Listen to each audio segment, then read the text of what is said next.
मदत लागलं. तुम्ही कुठल्या गावातले? किती सांगे? राहायला कुठे आहेत? स्टेशनला. म्हणजे किती वर्ष झालं? 13 वर्ष झालं, म्हणजे इकडचेच ना. तर सपोज आता ही तर पूर्ण वन विभागचा एरिया आहे है ना, आणि हे चांगलं तुम्हाला पण ह्याची मदत आहे आणि हे सगळं होणं गरजेचं आहे. तर असं तुमच्या मदतीने जर सपोज इथे पूर्ण ट्री प्लांटेशन वगैरे करायला घेतलं, म्हणजे मी आताच त्यांना सांगत होती की हा जो माती आता वाहून जातोय तर ह्याला इरोजन कमी करायला, म्हणजे हा जो तुटून पडून जातोय तर त्याला आपण सपोज बांबू प्लांटेशन केलं किंवा काही दुसऱ्या प्रकारचा काहीतरी झाडं बिडं लावायचं किंवा काही, जेणेकरून जो अतिक्रमणचा जो हे भाग वाढत चालला ते कमी होईल लोकांना जर सोबत घेतला तर तसं प्रकारे ह्या गावात असे कोणाशी हे करून किंवा तुमच्या कसं सहकार्याने हे सगळं होऊ शकतं असं शक्यता आहे का? शक्यतो गावाला जे आमदार खासदार आहेत त्यांच्याकडे. आमदार खासदार कसले? आपण पब्लिकच्या बोलतोय. पब्लिकच्या अरे पब्लिक जे करू शकतं. आता पब्लिक काय करतो? अख्खा पूर्ण गव्हर्नमेंट उलटा पलटी सगळं कोण करतोय? पब्लिकच करतोय ना. तर पब्लिकनी जर स्वतःचा जर इंटरेस्ट घेतला या सगळ्या कामात तर तेव्हाच तर काही होणार ना. तर आमदार खासदार काय करणार आहे? म्हणजे पब्लिकला थोडासा जागरूक करणे खूप गरजेचं आहे. त्यांना त्यांची काय रिस्पॉन्सिबिलिटी आहे ते समजणं. नाहीतर अर्धा वेळ हे समजतात की आमदार खासदारनी करायचं नाहीतर गव्हर्नमेंट डिपार्टमेंटनी करायचं, आपला काही त्याच्यात काय रोल नाही. तर त्यामुळे मी आता जे विचारलं ना की कम्युनिटी एंगेजमेंट आणि आपला अवेअरनेस, आपलं असं काही हे आहे का? म्हणजे आपला काही कमिटी जो ज्याचं काम असं का, जसं मँग्रोव्हवालेकडे ना एक लाईव्हलीहूड स्पेशलिस्ट असतो, त्याचं काम असतो हे सगळं अवेअरनेस वगैरे क्रिएट करणं. तर आपल्याकडे आपल्या कुठला म्हणजे जो आपला बायोडायव्हर्सिटी कमिटी किंवा आपला जो कुठला नियोजन, कुठला व्यवस्थापन, संयुक्त तर त्यांचं काम आहे. पहिले होते, करत होते, पण आता एवढे ते पण हे घेत नाही. आता काय इंटरेस्ट घेत नाही? का नाही घेत? कारण निधी येत नाही.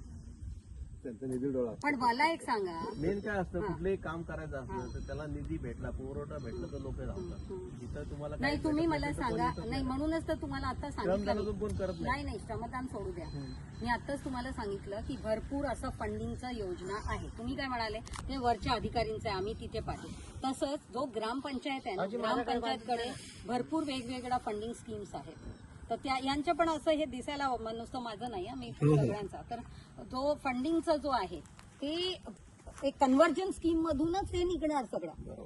आणि मी तुम्हाला खरं सांगू, सगळ्यांकडे म्हणजे रिसर्चरना विचारा, अकॅडमिक्सना विचारा, तुम्हाला विचारा, कोणालाही विचारा, सगळे फंडिंग फंडिंग फंडिंग म्हणतात.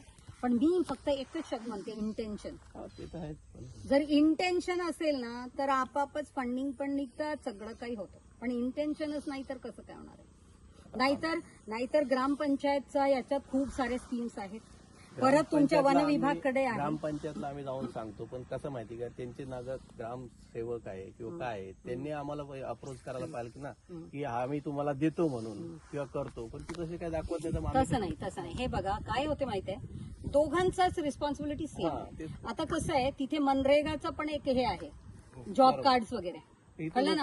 हा, कारण तुम्ही आता म्हणणार की मॅडम त्याच्यात पैसे खूप कमी देतात आणि हे शहराच्या जवळ आहे तर लेबर बाहेर जातात. हा, ही एक स्टोरी मी कॉमन आहे. कळलं ना? नाही ऐका ना.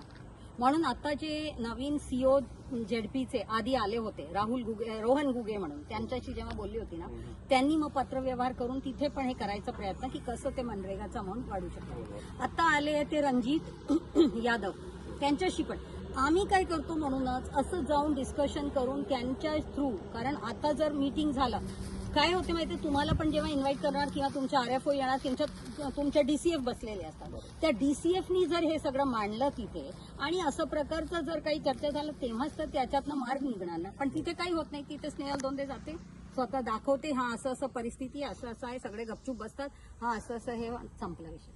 पण जेव्हापर्यंत आपला काय प्रॉब्लेम आहे ते ब्रिजिंग द गॅप करायला. ते कसं असतं मॅडम, ऑफिसर लोकांपेक्षा ग्राउंड लेवलला त्यांना जास्त माहिती असतं. त्यांना ते तुम्ही गेले तिथे ऑफिसर लोकांना बसवणं ते काय सांगणार? बरोबर. तर तुमच्याकडनं जो क्वार्टरली रिपोर्ट जातो, ठीक आहे, क्वार्टरली रिपोर्टमध्ये काहीतरी जातो, 1-2 गोष्टी, मग त्याला कसं आपण चांगलं स्केलअप करायचं, त्याच्यासाठी मग तुमच्याकडनंच ते माहिती काढणं जे आता आपण बोलतोय ते त्यांच्यापर्यंत जर गेला, कारण तुमच्याकडे फळी आहे, तुम्ही फॉरेस्ट गार्ड ROला सांगणार, RO RFOला सांगणार, RFO ACFला सांगणार, ACF DCFला सांगणार, ही आहे की नाही? ते सर्व झालं. आणि तुमच्या पूर्ण वेबसाईट आहे. वेबसाईटवर तुम्हाला अपलोड करावं लागतं सर्व इन्फॉर्मेशन. हे मला पोळे मॅडम बोलल्या. म्हणजे तिथे जर आपण परिस्थिती काय आहे, त्याला कसं पर्याय आहे, ते जर आपण अशा प्रकारचं हे केलं, मला वाटतं पर्याय शोधून मिळेल. करायचं असेल सर्व मार्ग मिळेल. ओके.